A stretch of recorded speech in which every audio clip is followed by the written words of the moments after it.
এখন আমরা ঘোর কলিযুগে বসবাস করি। কলিযুগে পুণ্য হলো 1 ভাগ আর পাপ হলো 3 ভাগ। কলিযুগের অবতার হলেন কল্কি। এ যুগে মানুষের আয়ু 120 বছর।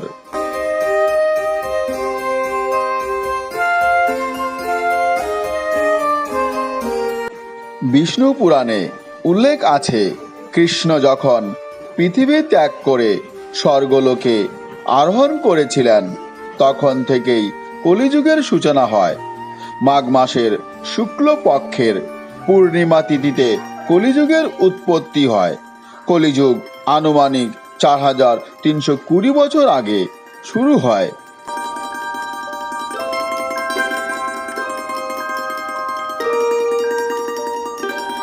আসুন জেনে নেওয়া যাক কলিযুগ শুরুর পৌরাণিক কাহিনী।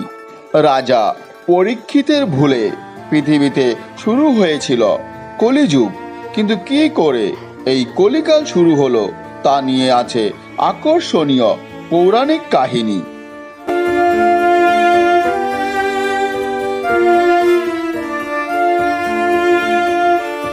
মহাভারত পর্বের শেষের দিকে ঘনিয়ে আসে দ্বাপর যুগের অবসান। মহাপ্রস্থানে যায় পাণ্ডবরা। তারপর কে সামলাবে রাজ্যপাট? কুরুক্ষেত্রের যুদ্ধে প্রাণ হারিয়েছিলেন পাণ্ডবদের সব পুত্র। একমাত্র বেঁচে ছিলেন অর্জুনের নাতি পরীক্ষিত। তিনি ছিলেন অভিমন্যু ও উত্তরার ছেলে।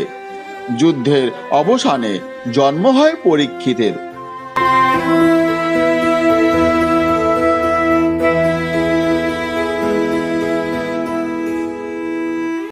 যথাসময়ে তার হাতে রাজ্যভার দিয়ে মহা প্রস্থানের পথে যাত্রা করেন পাণ্ডবরা। কিন্তু তারাও জানতেন যে পরীক্ষিত একদিন শাপগ্রস্ত হবেন। সেটা ছিল খ্রিস্টপূর্ব 11 ও 12 শতকের দিকে। বিশেষজ্ঞদের মতে আর্যাবর্তে তখন মধ্য বৈদিক কাল, অর্থাৎ চলছে লৌহ যুগ।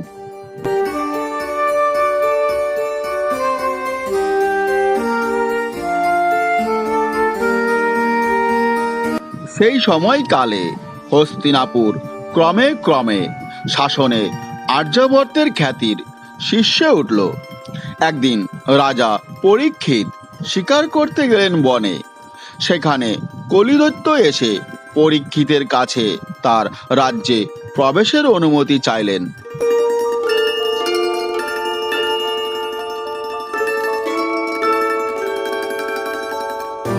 রাজি হলেন না পরীক্ষিত, কিন্তু কলিও হাল ছাড়লেন না।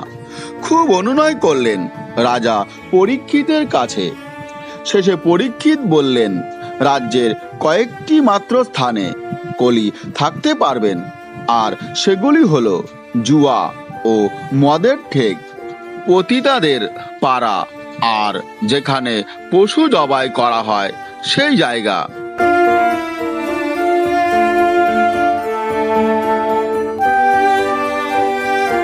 কলি বললেন, মাত্র এই কয়টি জায়গা? এটা বলেছে মহারাজের কাছে সোনার ভিতর থাকার অনুমতি চাইলেন। মহারাজ অনুমতি দিলেন। বুদ্ধিমান কলি ঢুকে পড়লেন পরীক্ষিতের সোনার মুকুটে। এরপর থেকেই কলির প্রভাবে বাড়তে লাগল পরীক্ষিতের দুর্বুদ্ধি।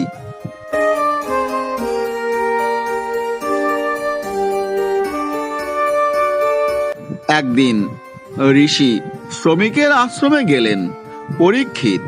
তিনি তখন তৃষ্ণায় কাতর। তিনি কয়েকবার জল চাইলেন ঋষির কাছে। এদিকে ঋষি শ্রমিক ধ্যানমগ্ন। জল না পেয়ে তৃষ্ণার্ত পরীক্ষিত কলির প্রভাবে মেজাজ হারালেন। তিনি একটা মৃত সাপ নিয়ে ঝুলিয়ে দিলেন ঋষির গলায়। এরপর বেরিয়ে গেলেন সেখান থেকে। একটু পরে সেখানে এলো শ্রমিক পুত্র। তিনি অভিশাপ দিলেন, যিনি তার বাবার এই হাল করেছেন, 1 সপ্তাহের মধ্যে তার মৃত্যু হবে সর্পরাজের আক্রমণে।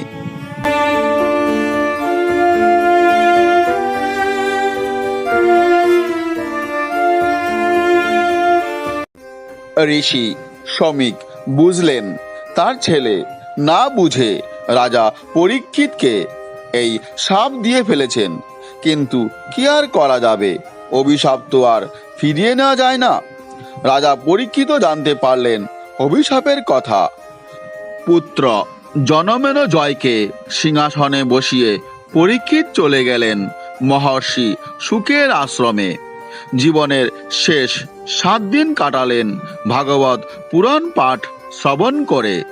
7 দিন পর সর্পরাজের ছোবলে প্রাণ হারালেন রাজা পরীক্ষিত। 24 বছর রাজ্য শাসনের পর মৃত্যু হলো 60 বছর বয়সী পরীক্ষিতের।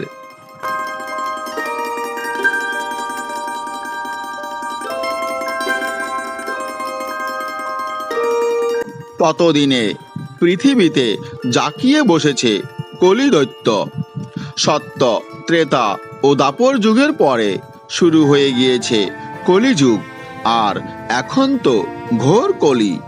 কলিযুগে মানুষের মুক্তির উপায় হলো দান করা আর হরিনাম করা।